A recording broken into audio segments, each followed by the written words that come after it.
Hello प्यारे बच्चों, मैं गीतेश पांडे आपका अपने YouTube channel Gitesh Pandey lecture में एक बार फिर से हार्दिक स्वागत एवं अभिनंदन करता हूँ। प्यारे बच्चों, 11th जो है ख़त्म हो गया है, तो 11th में जो भी त्रुटियां आपके द्वारा रह गई हों, वो त्रुटि आप अब 12th में ना करें। तो निरंतर प्रयासरत रहें कि अच्छे से आप अपनी शिक्षा को ग्रहण करें, जिससे आने वाले समय में आपको जो है कोई दिक्कत ना हो।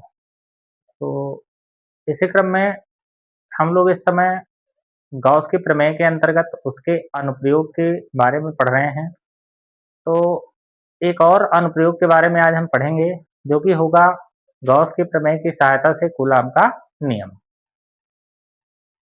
तो क्लास बहुत शानदार होने वाला है और 5 नंबर में प्रश्न पूछा जा सकता है। तो इसको ध्यान में रखते हुए जो है आप वीडियो में अंत तक बने रहें, तो निश्चित तौर पर आप इसको सीख कर जाएंगे। ठीक। और लगातार अगर आप पूरे सत्र चैनल पर आप पढ़ाई करते रहेंगे, तो खासकर फिजिक्स, मैथ, इसमें आपको कोई दिक्कत नहीं होगी। तो चलिए स्टार्ट करते हैं। जो पहला प्रश्न हमारा होगा, वो होगा तो गॉस के प्रमेय की सहायता से कूलाम का नियम। चलिए, इस अनुप्रयोग में अगर देखें,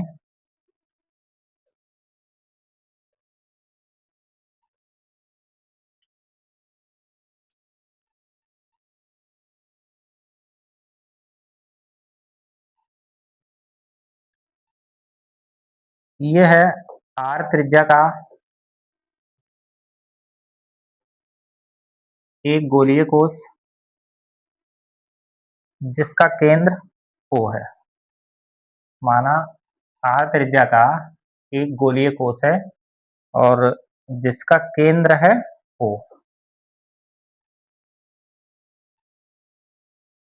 ठीक।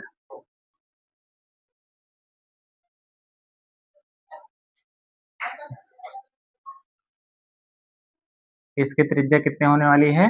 यह है आर। अब अगर देखें, गोलीय कोश है जिसको प्लस क्यू आवेश दिया गया है, तो जो भी आवेश दिया जाएगा वो इस पर समान रूप से वितरित हो जाएगा। इस पर जो भी आवेश देंगे वो इस पर क्या होगा? समान रूप से वितरित हो जाएगा। तो अब देखेंगे, अगर इस गोलीय कोश पर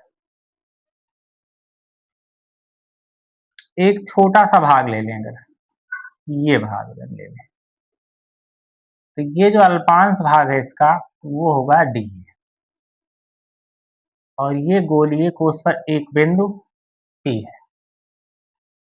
ठीक। अब यहां अगर देखें, तो इस बिंदु पी पर अगर इस प्लस के कारण तीव्रता देखें, तो प्लस के कारण जो तीव्रता होगी वो हमेशा उससे दूर होती है। तो प्लस के कारण जो तीव्रता की दिशा होगी वो क्या होगी प्यारे बच्चों? हमेशा उससे दूर होगी। और इसका अगर हम क्षेत्रफल सदिश देखें, तो क्षेत्रफल सदिश सदैव कैसे होता है? वो होता है सतह के लंबवत। तो सतह हमारी ये इस प्रकार से सतह है, तो अगर इस प्रकार से सतह है तो इसका क्षेत्रफल सदिश कैसे होगा? वो सदैव क्या होगा? इसके लंबवत होगा। तो क्षेत्रफल सदिश भी उसी दिशा में होगा। ठीक।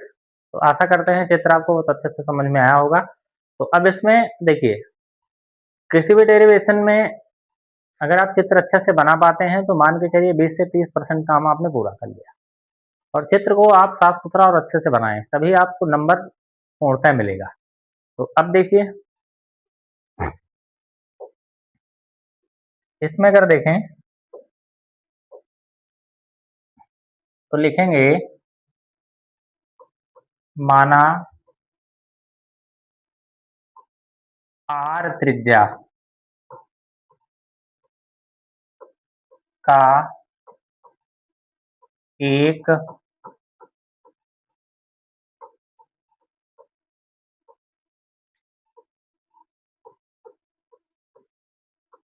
गोलीय कोश जिसको प्लस क्यू आवेश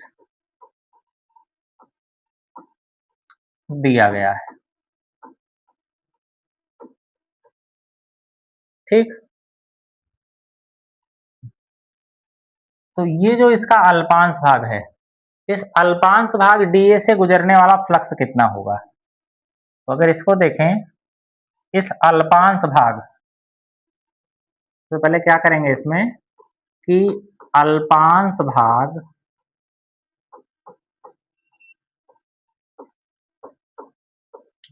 डीए से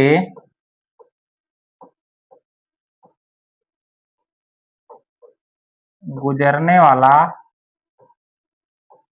फ्लक्स, तो इस अल्पांश भाग से कितना फ्लक्स गुजरेगा? तो वो भी अल्पांश गुजरेगा।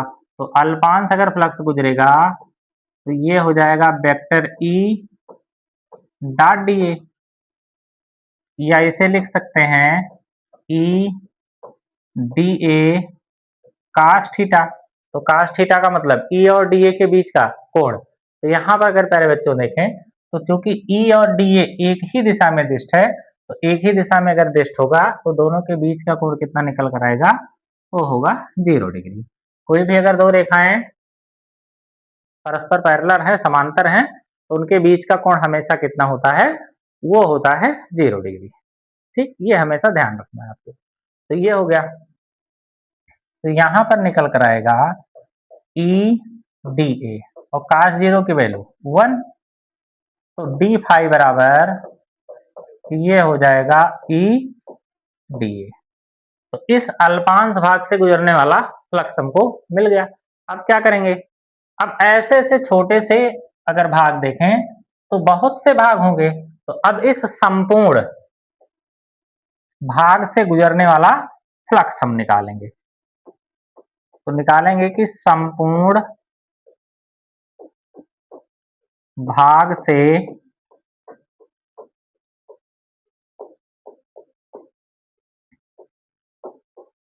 गुजरने वाला फ्लक्स। तो अगर संपूर्ण भाग से गुजरने वाला फ्लक्स निकालें तो अब होगा फाई।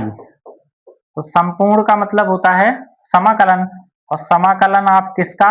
डी फाई का। और डी फाई का अगर हम समाकलन करेंगे तो ई चलाएगा बाहर, और समाकलन आप कितना बचेगा? D A.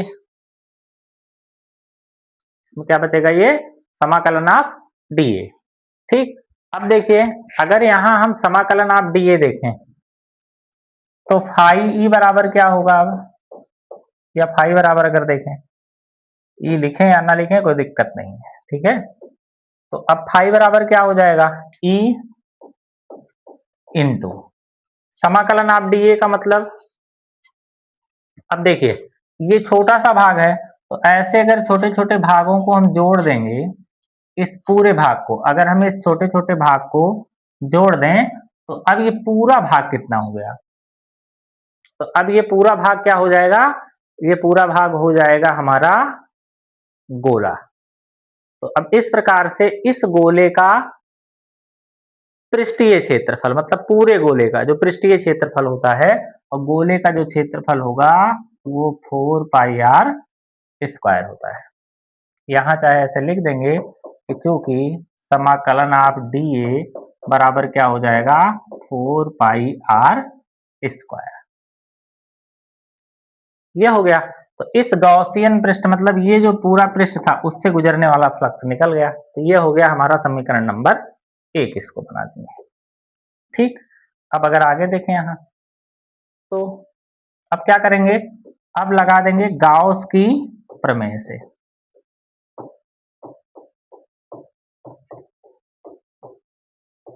गाउस की प्रमेय से, अब गाउस की प्रमेय है क्या? फाई बराबर क्या होता है? वो होता है क्यू अपान एप्सिलॉन नॉट। ये हमारा बन गया समीकरण नंबर 2। ठीक, अब इसमें देखें, अगर समीकरण 1 और 2 की तुलना करें तो इसका एक पक्ष बराबर है, दूसरा पक्ष क्या होगा? अपने आप बराबर होगा। अगर यहां देखें तो एक पक्ष इसका बराबर है तो दूसरा पक्ष क्या होगा, अपने आप बराबर होगा। तो E इंटू 4πr² बराबर क्यू अपान एप्सिलॉन नॉट। तो यहां हो जाएगा E इंटू 4πr² बराबर हो गया क्यू अपान एप्सिलॉन नॉट, या E बराबर कितना निकल कर आएगा, तो 1/4 पाई एप्सिलॉन नॉट और Q अपान कितना हो जाएगा, r²। तो ये आ गया यहां पर तीव्रता। ठीक, यहां देखें तो ये क्या हो जाएगी, इसकी तीव्रता हो जाएगी। ठीक, अब देखिए आगे क्या होगा। अब इसमें देखिए, अगर यहां पर किसी हम परीक्षण आवेश को रख दें तो यहां पर हमको तीव्रता पता चल गई कि तीव्रता का मान कितना आया। अब इस वैद्युत क्षेत्र E के कारण अगर देखें तो वैद्युत क्षेत्र E के कारण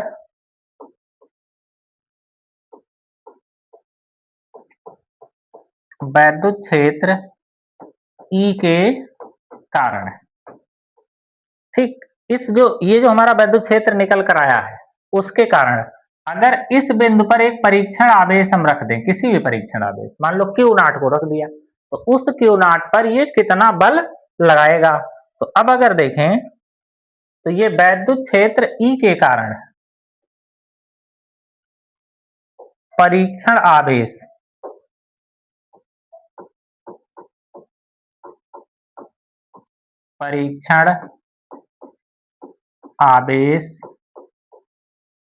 Q0 पर लगने वाला बल, तो इस परीक्षण आवेश पर लगने वाला बल वैद्युत क्षेत्र E के कारण परीक्षण आवेश पर लगने वाला बल कितना होगा। तो अगर बल की बात करें तो किसी भी वैद्युत क्षेत्र के कारण किसी आवेश पर जो लगने वाला बल है वो F बराबर होता है E Q0। वैद्युत क्षेत्र के कारण किसी आवेश पर जो लगने वाला बल है वो कितना होगा, F बराबर E Q0। तो अगर E की वैल्यू देखें तो E की वैल्यू कितनी होगी, 1/4 पाई एप्सिलॉन नॉट Q, और ये Q0 अपान कितना हो जाएगा, r² न्यूटन प्रति कूलम। तो इस प्रकार से ये आ गया हमारा बल, और यहां मात्रक क्या होगा इसका, क्योंकि बल है तो बल का मात्रक क्या होगा, न्यूटन होगा। तो इस प्रकार से यही क्या है, यही हमारा कूलम का नियम है। ठीक, तो अब इसमें देखेंगे कि किसके कारण है ये, गॉस के प्रमेय के अनुप्रयोग के अंतर्गत गॉस के प्रमेय की सहायता से कूलम का नियम। क्या करेंगे इसमें, एक बार फिर से इसका रिवीजन करते हैं। अगर देखिए सबसे पहले क्या करना है कि एक r त्रिज्या का एक गोलीय कोष खींचना है जिसका केंद्र O है और जिसको प्लस Q आवेश दिया गया है। ठीक, अब इस पे क्या करेंगे, एक छोटा सा भाग लेंगे, ये अल्पांश भाग। तो अल्पांश भाग से गुजरने वाला फ्लक्स पहले निकालेंगे, तो फ्लक्स भी अल्पांश होगा, तो डी फाई बराबर vector E dot D A या E D A cos theta हो गया। अब यहाँ पर E D A cos theta मतलब कास जीरो की वैल्यू कितनी होगी 1, तो ये आ गया ई डी ए। इस प्रकार से अल्पांश भाग से गुजरने वाला फ्लक्स आ गया। फिर क्या करेंगे, संपूर्ण भाग से गुजरने वाला फ्लक्स निकालेंगे। इस पूरे संपूर्ण भाग से कितना फ्लक्स गुजरेगा, तो संपूर्ण भाग से गुजरने वाला फ्लक्स, तो फाई बराबर क्या हो गया, समाकलन ऑफ डी फाई, क्योंकि फिजिक्स में जब भी संपूर्ण का जिक्र होता है तो संपूर्ण का मतलब क्या होता है, समाकलन हो जाता है। तो समाकलन ऑफ डी फाई, तो ई और समाकलन ऑफ डी ए। अब देखिए डी ए का मतलब ये पूरा भाग, तो पूरा क्षेत्रफल कितना हो जाएगा इसका, गोले का क्षेत्रफल, तो हो जाएगा 4πr²। तो इस प्रकार से ये जो क्षेत्रफल आ गया वो 4πr² आ गया। तो अब 4πr² लिख देंगे हम, ये समीकरण नंबर 1 बन गया। अब दूसरा काम क्या करना है, गॉस की प्रमेय अप्लाई कर देना है। तो गॉस की प्रमेय फाई बराबर Q अपान एप्सिलॉन नॉट, ये समीकरण नंबर 2 हो गया। 1 और 2 की अगर तुलना करें तो एक पक्ष बराबर है, अगला पक्ष अपने आप बराबर हो जाएगा। देखिए एक पक्ष बराबर है, अगला पक्ष अपने आप बराबर हो गया, तो यहाँ पर तीव्रता मिली। अब ये जो तीव्रता है किसी परीक्षण आवेश जो Q नॉट है उस पर लगने वाला बल, मतलब ये वैद्युत क्षेत्र परीक्षण आवेश पर कितना बल लगाएगा, तो यह बराबर E Q नॉट लगाएगा। E का मतलब 1/4 pi epsilon not Q upon R square और ये Q नॉट, और यही क्या है, यही है कूलाम का नियम। ठीक, ये हो गया गॉस के प्रमेय की सहायता से कूलाम का नियम। ठीक।